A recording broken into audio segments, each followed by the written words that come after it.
അതെ, നമുക്കിന്നൊരു നാടൻ ബീഫ് കറി ആയാലോ? ആദ്യം ബീഫ് നമുക്ക് പാകത്തിനൊന്ന് വേവിച്ചെടുക്കാവേ. കഴുകിയെടുത്ത ബീഫ് ഒരു കുക്കറിലെടുത്തതിന് ശേഷം മുളക് പൊടി, മല്ലിപ്പൊടി, മഞ്ഞൾപ്പൊടി, മസാല, പാകത്തിന് ഉപ്പും കൂടെ ചേർത്ത് നന്നായിട്ടൊന്ന് മിക്സ് ചെയ്തെടുക്കാവേ.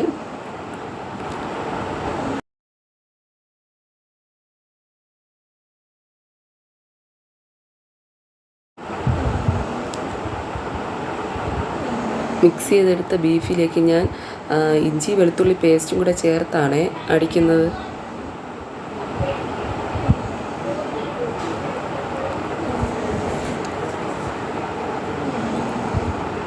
ഇനി നമുക്ക് മസാല തയ്യാറാക്കാവേ.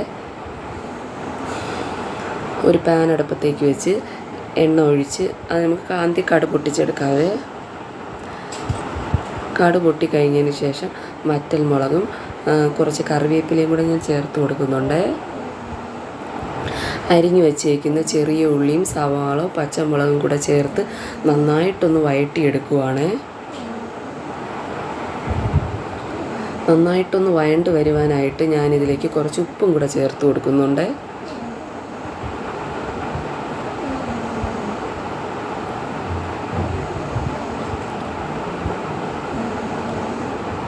നന്നായിട്ടൊന്ന് വഴണ്ട് വരണം കേട്ടോ. കുറച്ച് നേരം അടച്ച് വെച്ച് നമുക്കിത് വഴറ്റിയെടുക്കാം. വഴണ്ട് വന്ന് ഇതിലേക്ക് കുറച്ച് ഇഞ്ചി വെളുത്തുള്ളി പേസ്റ്റും കൂടെ ചേർത്ത് കൊടുക്കുവാണ്.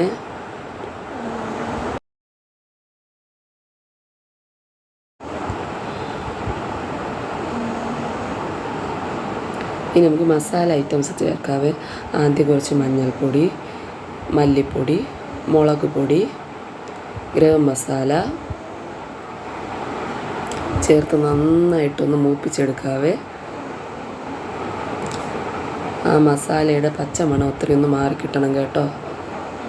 അത് കഴിഞ്ഞിട്ട് വേവിച്ച് വെച്ചേക്കുന്ന ബീഫ് ഞാൻ ഇതിലോട്ട് ആഡ് ചെയ്യുവാണ്.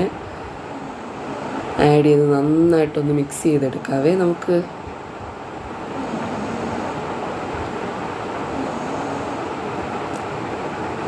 നന്നായിട്ട് മിക്സ് ചെയ്ത് വന്നതിന് ശേഷം ഇത് അടച്ച് വെച്ച് കുറച്ച് നേരം നമുക്ക് തിളപ്പിച്ചെടുക്കാവേ.